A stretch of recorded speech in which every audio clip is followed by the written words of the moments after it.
Store on your phone to download the free app. Now you can listen live or play any of your favorite programmers' podcasts. Physician, psychiatrist, or psychotherapist for Inner Voice. A heartfelt Dr. Foojan. Hello, everyone. Welcome to the Inner Voice Show. I'm Dr. Foojan Zeine, and we have Sean in studio. So this is a show about what matters most in life: our minds, our feelings, our thoughts, actions, relationships, and our fulfillment in this beautiful journey of life. In this show, I will bring you the latest research about brain activity in sex addiction, mirrors that of drug addiction, and then I will speak to Andrew Susskind, a licensed clinical social worker and the author of Not About Sex, Moving from Isolation to Intimacy After Sexual Addiction. You can call me or Andrew on the studio line, 951-922-3532 if you like. But be sure to listen to my podcast on iTunes and Stitcher and share it with your friends and let them know that the podcast is there. Give us a review and contact me at foojanzeine@gmail.com. Let me know your thoughts or any of the topics that you would like me to talk about or bring a guest. We'll be right back with the tip of the week.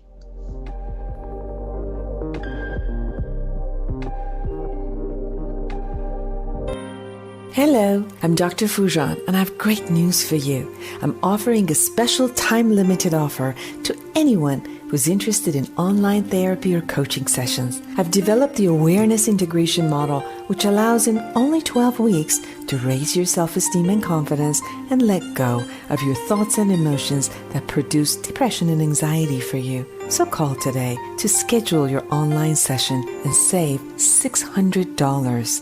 Call me today at 818-648-2140. That's 818-648-2140. Or go to www.foojan.com.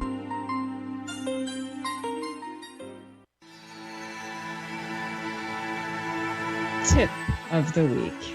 Now, this week, I've really experienced how when you dream, and you actually believe in your dreams, when you really know that you deserve to have and actualize this dream, and then you set it up as a goal and do not take anything less than what your dream is. And when you set up the action plan and make sure that you create what your dream is, in time, you will reach your dream and actualize it.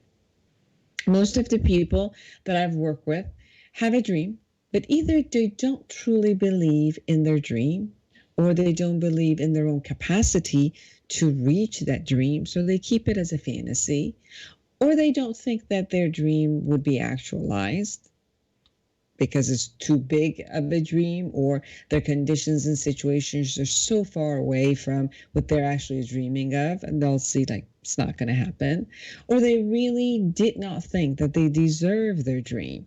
So although they dream about it, but if they wanted to go through action plan to do it, they just don't think that I'm deserving of that. Or some resign in the fact that their dreams don't pan out when they say it should, and they just give up. So they'll actually try, but immediately, if it's not there for them, they think, okay, it's just not going to happen. See, it was just a dream. It's not going to happen, so they give up.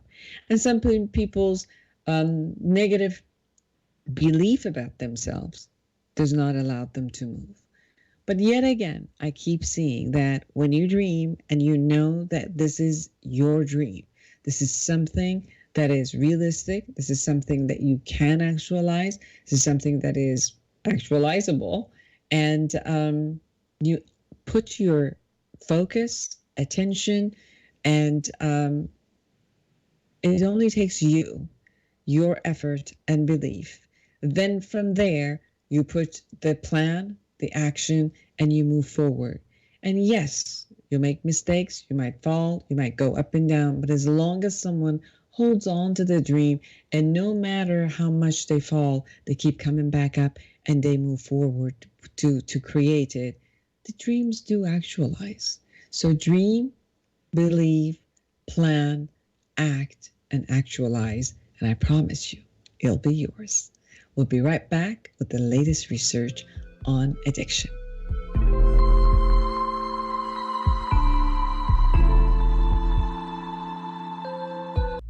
Join the conversation every Monday afternoon at 3 p.m. Pacific for Inner Voice Heartfelt Chat with Dr. Foojan. Dr. Foojan is a radio and TV host, international speaker, psychotherapist, life coach, and the author of Life Reset, The Awareness Path to Create the Life You Want. She brings you the latest research and interviews with experts in the field of cognitive sciences. Anyone who loves to grow and create growth for humanity gets a voice on this call-in show. Inner Voice Heartfelt Chat with Dr. Foojan. Monday afternoons at 3 p.m. Pacific on Smart Talk KMET 1490 AM and on KMET1490AM.com. So this is the latest research. Pornography triggers brain activity in people with compulsive sexual behavior, known commonly as sex addiction, similar to that triggers by drugs in the brains of drug addicts, according to a University of Cambridge study published in the journal PLOS ONE. However, the researchers caution that this does not necessarily mean that pornography itself is addictive. Although precise estimates are unknown, previous studies have suggested that as many as 1 in 25 adults is affected by compulsive sexual behavior, an obsession with sexual thoughts, feelings, or behavior which they're unable to control. This can have an impact on a person's personal life and work, leading to significant distress and feelings of shame. Excessive use of pornography is one of the main features identified in many people with compulsive sexual behavior. However, there's currently no formally accepted definition of diagnosing the condition. Researchers from the Department of Psychiatry at the University of Cambridge looked at the brain activity in 19 male patients affected by compulsive sexual behavior and compared them to the same number of healthy volunteers. So the patients started watching pornography at earlier ages and in higher proportions relative to healthy volunteers. The patients in the trial were all people who had substantial difficulties controlling their sexual behavior, and this was having significant consequence for them, affecting their lives and relationships. In many ways, they show similarities in their behavior to patients with drug addiction. We wanted to see if these similarities were reflected in brain activity also. So the study participants were shown a series of short videos featuring either sexually explicit content or sports, whilst their brain activity was monitored using functional magnetic resonance imaging, fMRI, which uses blood oxygen level dependent signal to measure brain activity. The researchers found that 3 regions in the particular were more active in the brain of the people with compulsive sexual behavior compared with the healthy volunteers. Significantly, these regions, the ventral striatum, dorsal anterior cingulate, and amygdala, were regions that are also particularly activated in drug addicts when shown drug stimuli. The ventral striatum is involved in processing reward and motivation, whilst the dorsal anterior cingulate is implicated in anticipating rewards and drug craving. The amygdala is involved in the processing of significance of events and emotions. So the researchers also asked the participants to rate the level of sexual desire that they felt while watching the videos and how much they liked the videos. Drug addicts are thought to be driven to seek their drug because they want rather than enjoy it. This abnormal process is known as incentive motivation, a compelling theory in addiction disorders. Now, as anticipated, patients with compulsive sexual behavior showed higher levels of desires toward the sexually explicit videos, but did not necessarily rate them higher on liking the scores. And the patient's desire was also correlated with higher interactions between regions within the network identified. The younger the patient, the greater the level of activity in the ventral striatum in response to pornography. Importantly, this association was strongest in individuals with compulsive sexual behavior. The frontal control regions of the brain. Essentially, the brakes on our compulsivity continues to develop into the mid-20s, and this imbalance may account for greater impulsivity and risk-taking behaviors in younger people. The age-related findings in individuals with compulsive sexual behaviors suggest that the ventral striatum may be important in development aspects of compulsive sexual behaviors in a similar fashion as it is in drug addiction, although direct testing of this possibility is actually needed. There are clear differences in brain activity between patients who have compulsive sexual behavior and healthy volunteers. These differences mirror those of drug addicts. Compulsive behaviors, including watching porn to excess, overeating, and gambling, are increasingly common.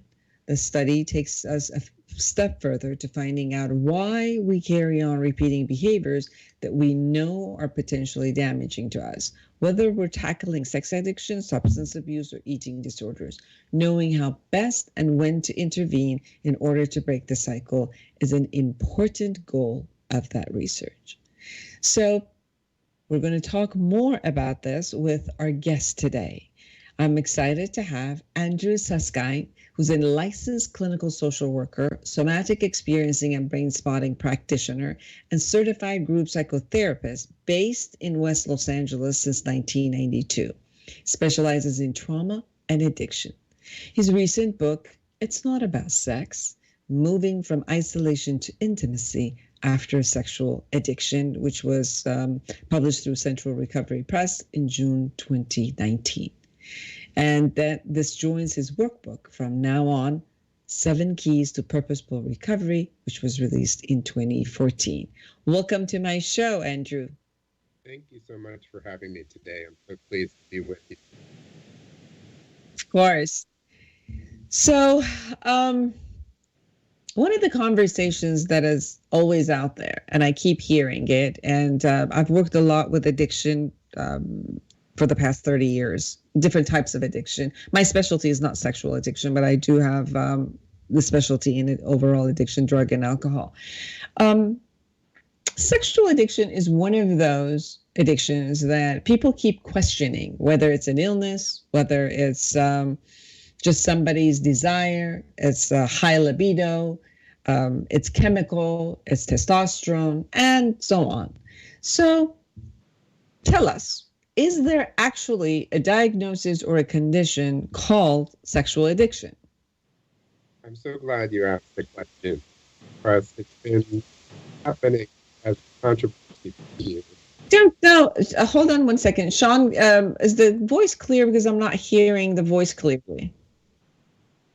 Yes, it's breaking up quite a bit. So what do we do this? Why don't we go into our break? And for all of you who are with us, just hang in there and listen to some of the, let's say, advertisements or things that we talk to you about until we figure out all of the tech.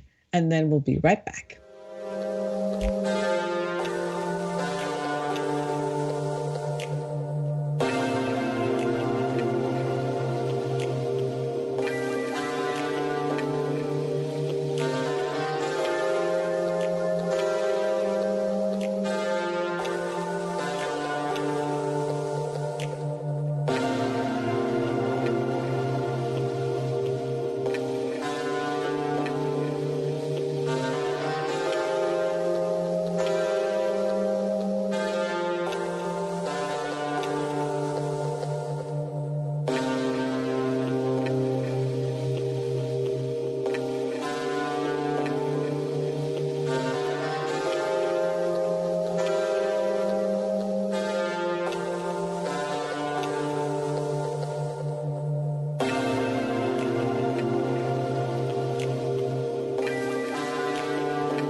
Hello, I'm Dr. Foojan, and I have great news for you. I'm offering a special time-limited offer to anyone who's interested in online therapy or coaching sessions. I've developed the awareness integration model, which allows in only 12 weeks to raise your self-esteem and confidence and let go of your thoughts and emotions that produce depression and anxiety for you. So call today to schedule your online session and save $600.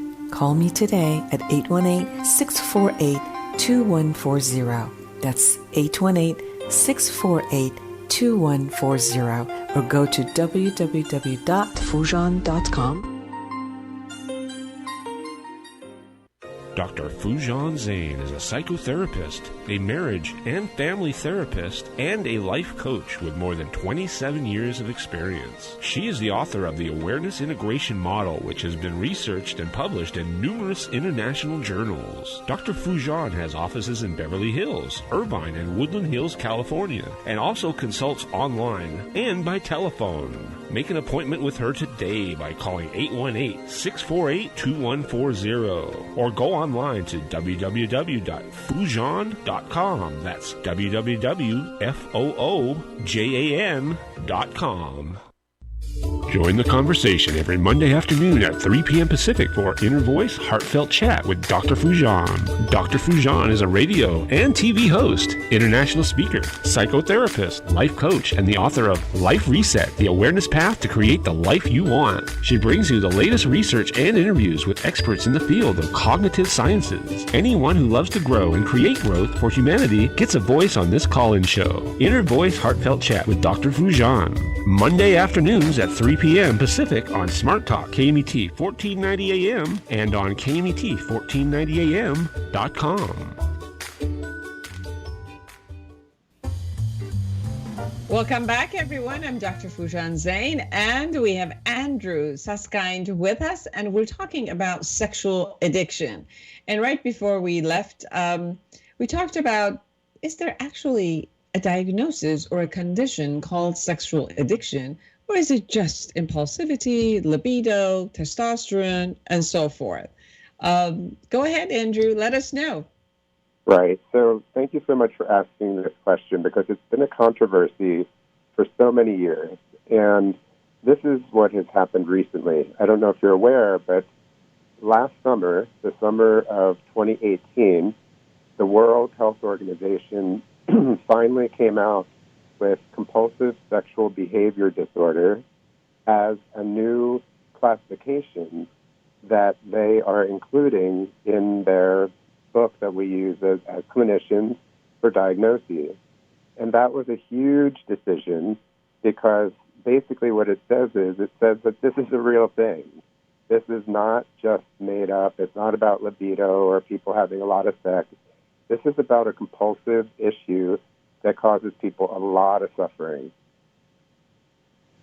And you also say in your book, it's not about sex, that it isn't about sex. That is so much underneath sexual addiction, that it has to do with our emotions, about our broken heart, about shame, about all of the other internal process that makes something that a behavior that could be very healthy and moving us along the life, and it can be very enjoyable, that it turns to addiction. The same type of addiction that people have with food, or the type of disorders that they find with food. Some process that should be normal for us as a human being. Like using drugs might not be normal, using alcohol might not be normal, but sexuality and food, eating food, is something that ought to be normal. But there's something underneath. There's something that happens that change a normal process that a human has into an addiction. And can you share with us what your thoughts about it is?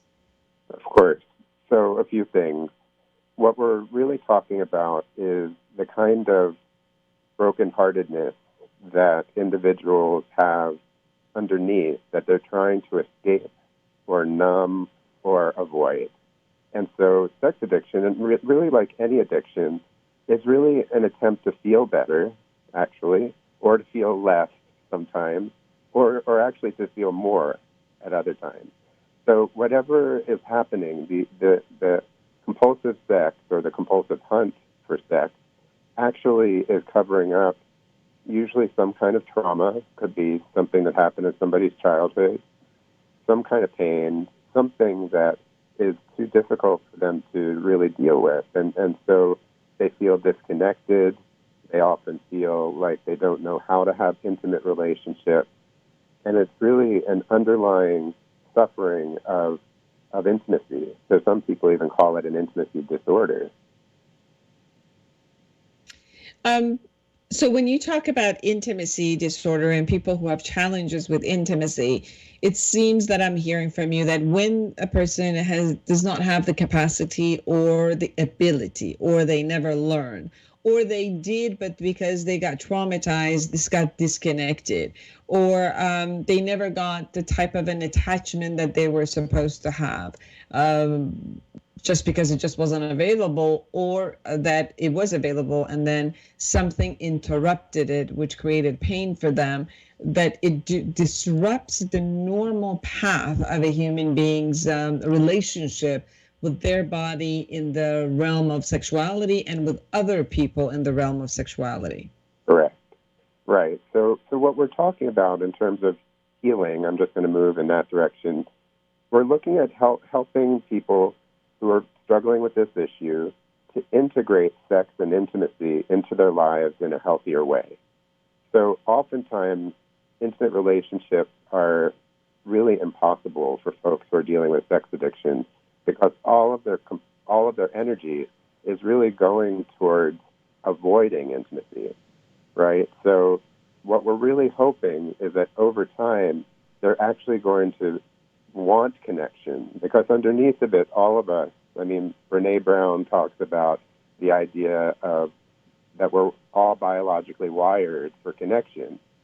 It doesn't matter if we have an addictive background or not, but we all have a longing for closeness. And so that's really the therapeutic direction that we're looking at, is how do we help these folks find ways of safely and productively creating closer relationships. And I know this because this is part of my own background. I've been in 12-step for sex and love addiction since 1994. And so it comes partially from personal experience and partially from being a therapist all these years. Andrew, there's also a lot of anxiety, as I sense, with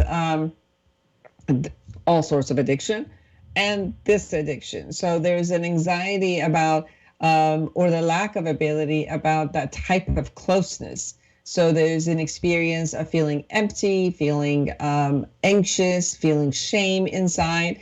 And there's this lack of the ability to create that connection, isn't it? So because when they have to face a part of themselves, they go toward a behavior to cover that part. And somehow, though, that behavior appears to be associated with pleasure, because we won't do a behavior if it's not associated in our mind with some type of a pleasure, and maybe a delusion that after we go through this behavior, we're going to gain the kind of a meaningful contact or meaningful relationship and connection afterward. But isn't there also this kind of a catch-22 where there's this desire for connection, but there's really, if the connection also happens, that the high anxiety of not knowing what to do pulls back and then goes back into this kind of again, the catch-22 cycle? Absolutely. So let me circle back to something that might help our listeners understand something. So I have a shortcut for thinking about what sex addiction or sexual compulsivity really is, and it's three things. The first thing is that it's someone who wants to stop, but they can't. Okay, so that's the first thing. The second is that there's consequences, that eventually the behaviors get so bad that they lose relationships, they lose jobs. They hit bottom, is what we call it in 12-step. And then the third thing is that it's all-consuming. It's so obsessive that they can't get the idea of sex or looking for sex out of their mind. So that we're talking about a very all-consuming, dangerous, sometimes destructive or self-destructive type behavior.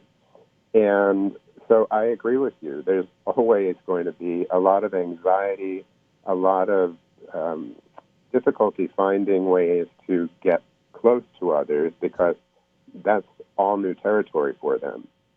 I'm going to talk for a moment about the nervous system. So in the nervous system, what we ideally experience is a sense of buoyancy and regulation and feeling comfortable in our own skin.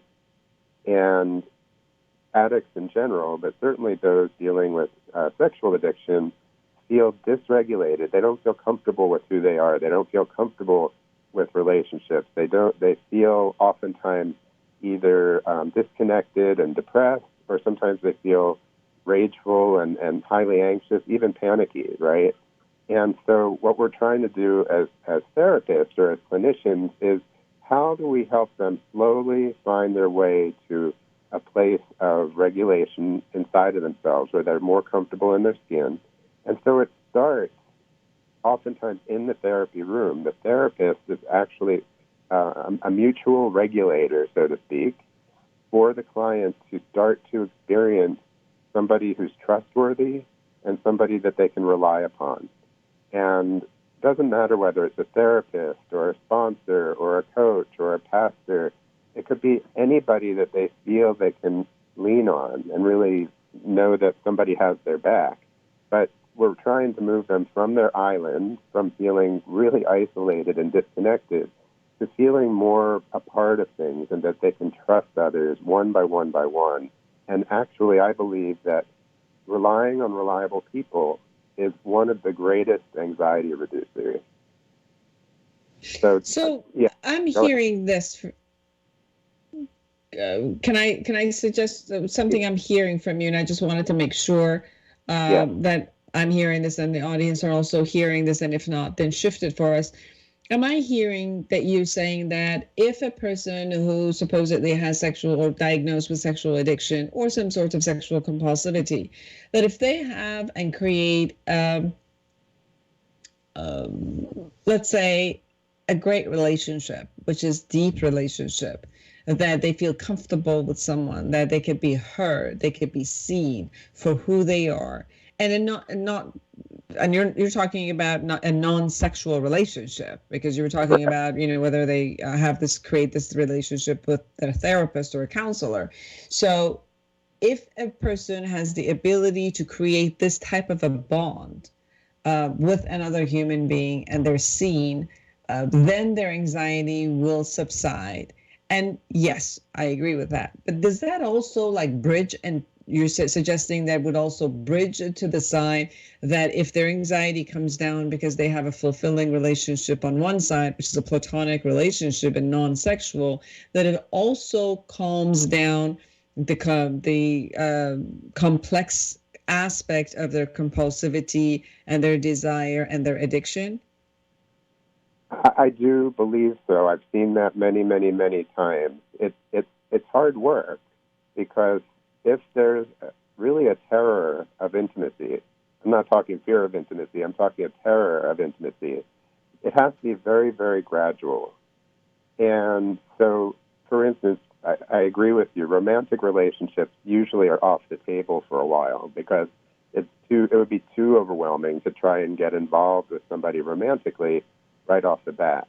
But if somebody's giving up their behaviors, their out-of-control sexual behaviors, then if they establish one relationship at a time and just literally put one foot in front of the other and start to notice, oh, so this person really has my back, this person is somebody I can really count on, that's when the nervous system calms down. That's when the nervous system starts to say, ooh, I kind of like this.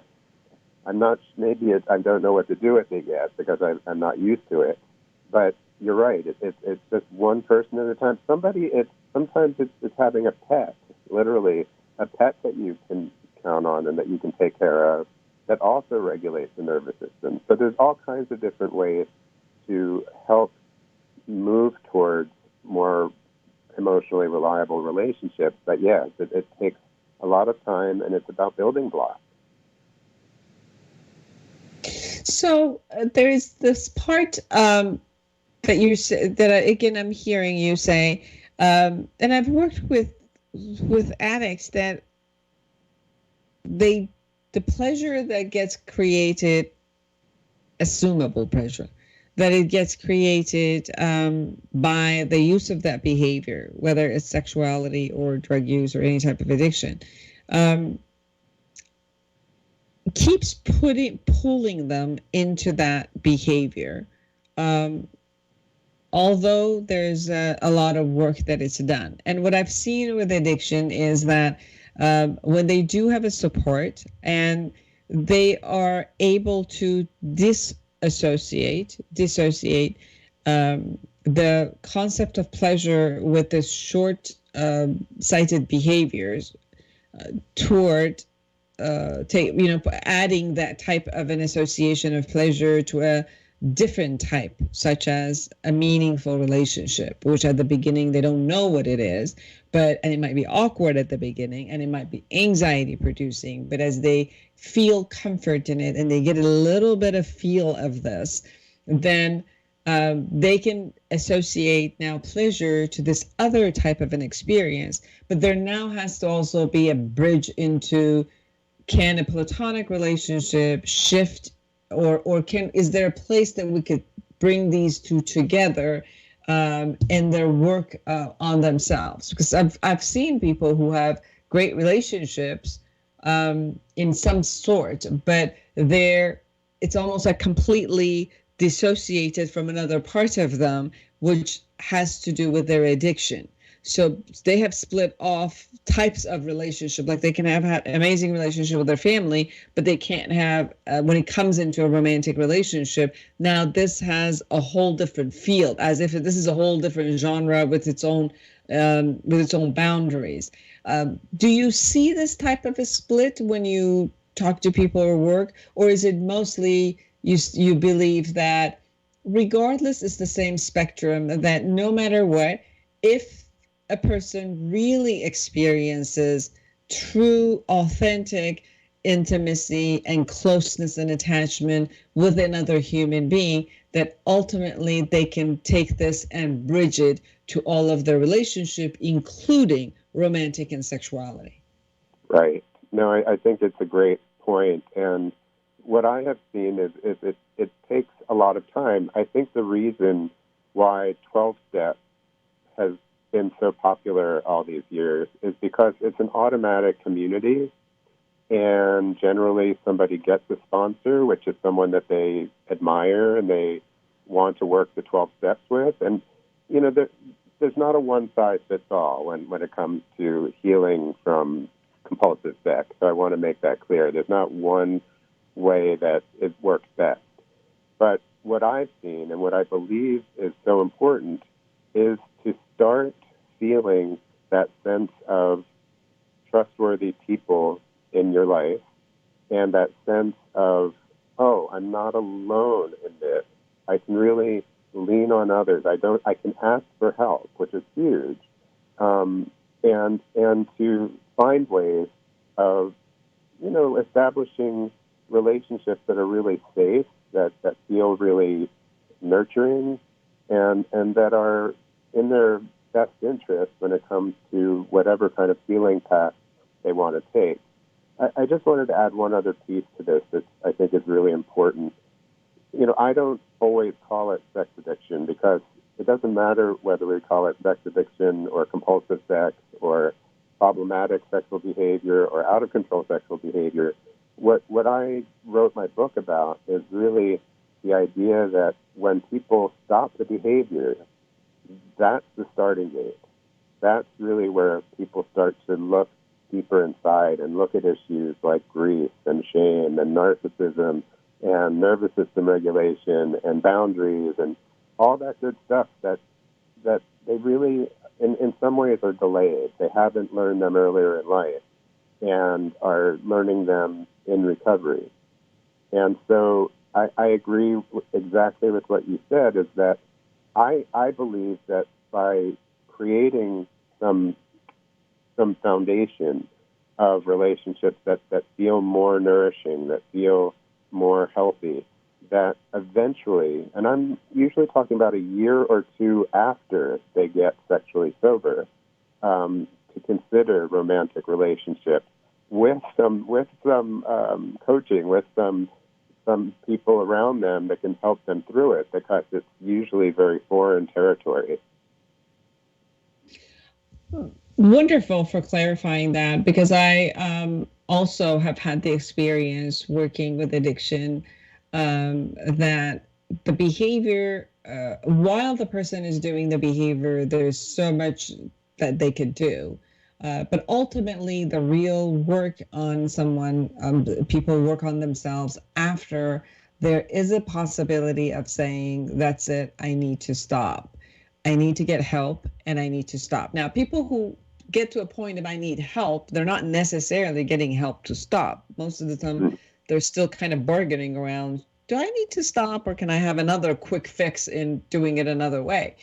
But yes, if there's no way of really looking at underneath all of these issues unless someone has stopped, so that all of these issues arises and they're not shut down again by that behavior. So if we have anxiety, if we have shame, if we have all of that, and then we go through our addictive behavior and then go through the cycle, we always are going through the cycle. We're not necessarily holding on to a space of really feeling the emotion. So therefore we can go back and really work on those emotions of emptiness and shame and move towards something else. So your book, not about the sex, moving from isolation to intimacy after sexual addiction, presupposes that someone really is looking at the consequence that they are experiencing.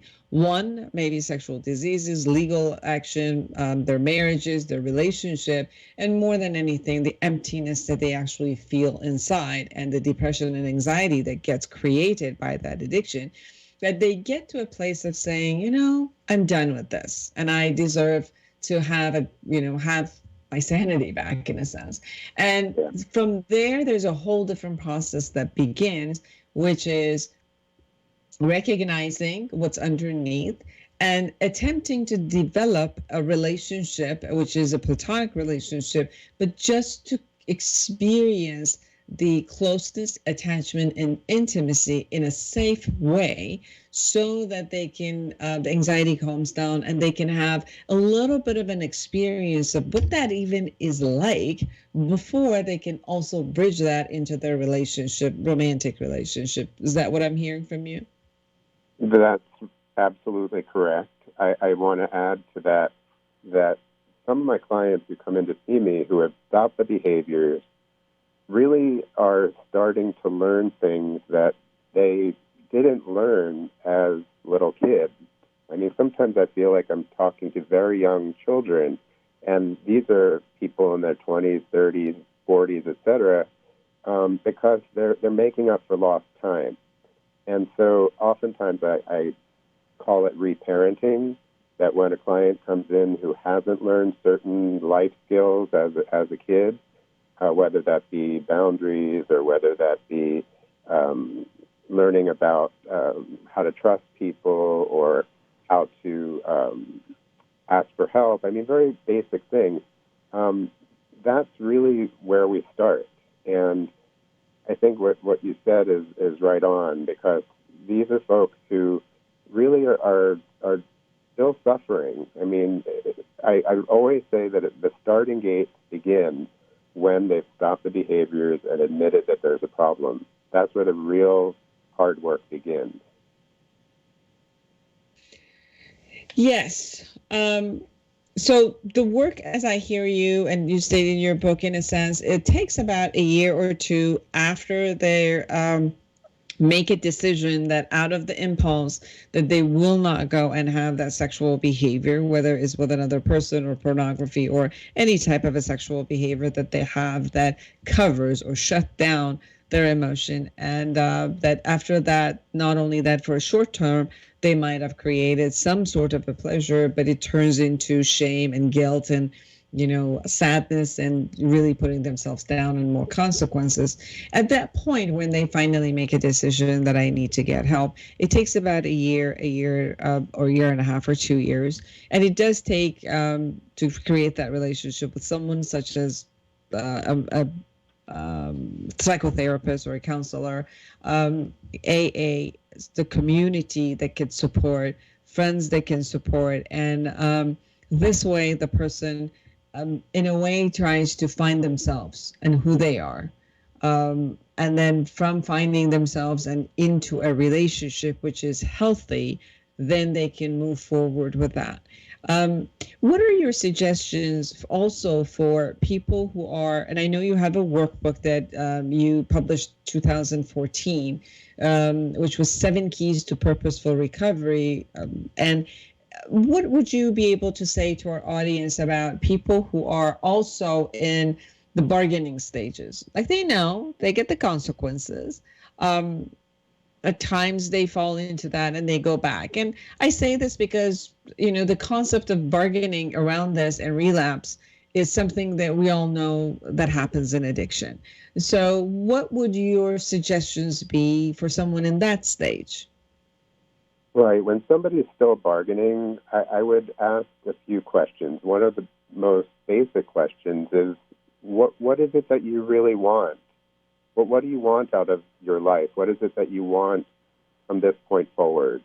Because there has to be a soul searching, and ultimately there ideally will be a sense of purpose and a sense of meaning that will be a more advanced part of recovery, but that they can start asking themselves about. And with a therapist or a counselor or a coach, those, I call them the big ticket items, can be, that dialogue can begin. So that's part of what I would check in with. Another thing is, is this working for you, right? If they're still bargaining and they're still doing some behaviors that are risky or dangerous, how is that working for you? And if they say, it's working well, I'm enjoying myself, okay, well, maybe you'll come back another time to talk to me. But most clients who make it to my office will say, I'm really lonely, I'm profoundly lonely, or I'm sad all the time, or I'm anxious all the time, right? So that's our opening. That's the window of opportunity to say, oh, I see. So let's look at how this serves a purpose in some way, but let's look at how it's causing you suffering so we can decide what direction we're going to go from here. So there's not a cookie-cutter answer to what you're asking, but I think it's important for our clients to start to ask those important questions about why would I want to give this up, and what do I really want? Absolutely. And I also think that there's this added concept of knowing that I don't have skills. And as long as I don't have new skills in how to handle relationships, then I'm just going to continue to do exactly the same thing. And I will go into some sort of a relationship, whether it's a one-night stand with someone, or whether it's a pretense of a relationship, or a relationship with an object, or a relationship with my computer and pornography. Right. So somehow, as long as I don't know any other skills, that's all I know, I'm going to do that. So knowing and learning more skills in how to relate always helps expand this type of relationship, where in that mode, then maybe they'll see that other types of relationships might be more helpful into fulfilling the emptiness inside, versus just, having the relationship again with an object or an act, and not really the human beings that are out there, not connecting with themselves, nor the human beings that are out there in order to have that type of a sexual and emotional satisfaction. That's right. And two things I'd like to add. So one piece is that when a client comes in to see me, hopefully they're coming in because they're ready, and that they're looking for hope, right? And because I've been doing this almost 3 decades, generally I've seen enough people who have really found a way to have a more fulfilling, expansive life. And so that instilling of hope is huge, that they can see, this person has really been around the block a while, and he's seen people get better from this. Maybe I can get better. So that's one piece. The other thing I want to be very careful about is I never want to pathologize sex in any way. So that's why I actually have a little bit of difficulty with the term sex addiction. I don't want to pathologize it in the sense that there's nothing that I'm going to do with a client that is about deprivation or is about total abstinence. Sex and food and money are parts of life. And so in recovery from compulsive sex, it's important for a client who's bargaining to understand that there's a future. They may not be able to look at it yet, but there's a future where sex can be a pleasurable and fulfilling and fun and spontaneous part of their lives. But it's going to take a while, and it's going to take a lot of hard work. I totally agree, because I think that this sex addiction, food addiction, and spending type of a conversation with money, I think that you're absolutely right that it's not something that we could just talk about abstinence as we do for drug and alcohol type of addictions. It is true that this is part of life, and the distinct difference that a client, a person, any of the people who are listening or watching us today really looks at is learning a new way of relating to sexuality and food and money versus the unhealthy way that the person has gotten used to, let's say, and that's the only way that they know, or is the way they keep choosing because they're getting some sort of a benefit, but they're really not getting all of the benefit. And maybe when they know another pathway, which they'll not only get the benefit they're getting now, but also get all the, surrounding benefits, that they hopefully, and most of the people will choose the more versus the less.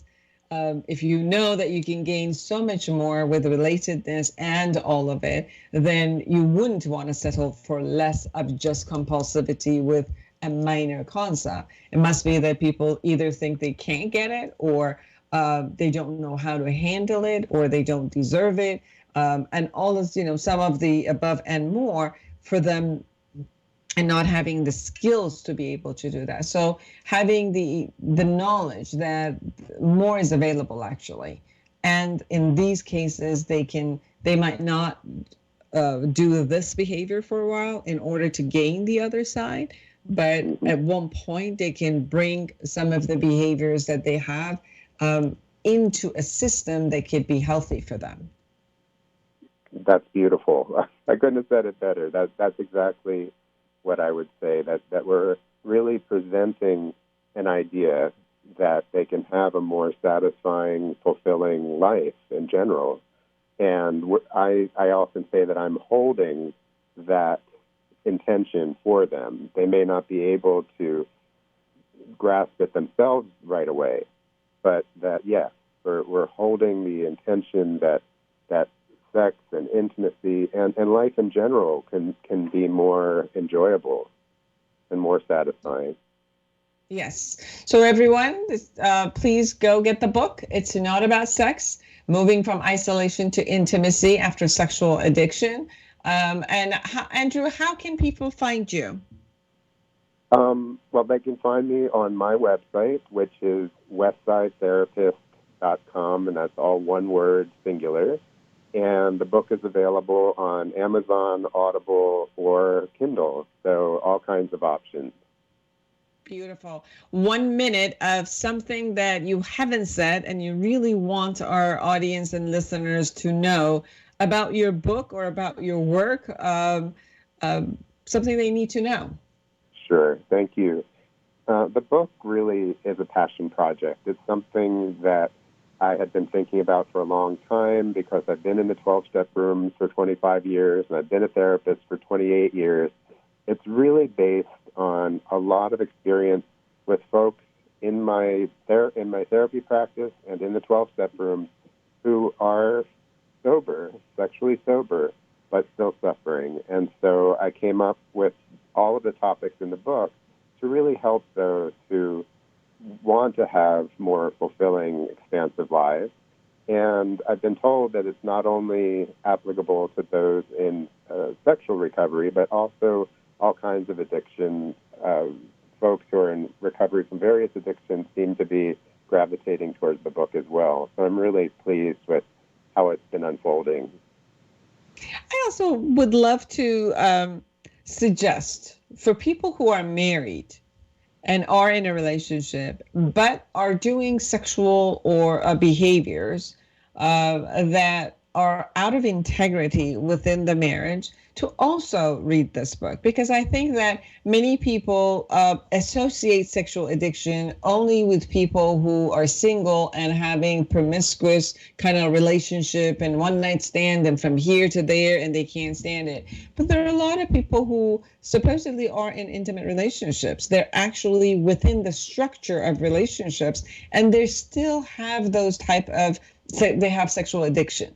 So I also suggest for those people to go and look at your book, because I think that your book really works with the underlying issues that show up. And I'm sure that it would support people to recognize some of those matters that, issues that matters for them underlying. I work with a lot of couples and I see this a lot where there's a kind of a, denial on a part of someone, but they did get married because it's the thing to do. And, you want to create a family, so they go ahead and get married, but they never worked on the other part and they just kind of hide it from themselves and their relationship. And obviously it creates a disaster for the whole family system. And that's one of the consequences that gets created. So if you're listening or if you know someone that might have these issues, I would really recommend for you to recommend them. Not About Sex, Moving from Isolation to Intimacy After Sexual Addiction, from Andrew Susskind. Thank you so much for being on my show. Thank you so much for having me. I've really enjoyed it. It's a pleasure to have you on the show. And for everyone who's listening and or watching us, I really suggest that for us to really have the capacity and the ability to look deeply at ourselves and see that we deserve to live a healthy life. We really deserve to have a healthy life. And there are so much information, people, counselors, therapists of every kind with every expertise available for you to really create an amazing life for yourself. So the help is out there, whether they're through books or videos or counselors, whether you can go to their offices or work online with online therapy and counseling, all of it is available for you. So don't cut yourself short. Please take care of yourself and create an amazing life for everyone around you. Till next week, take great care of yourself. Bye-bye.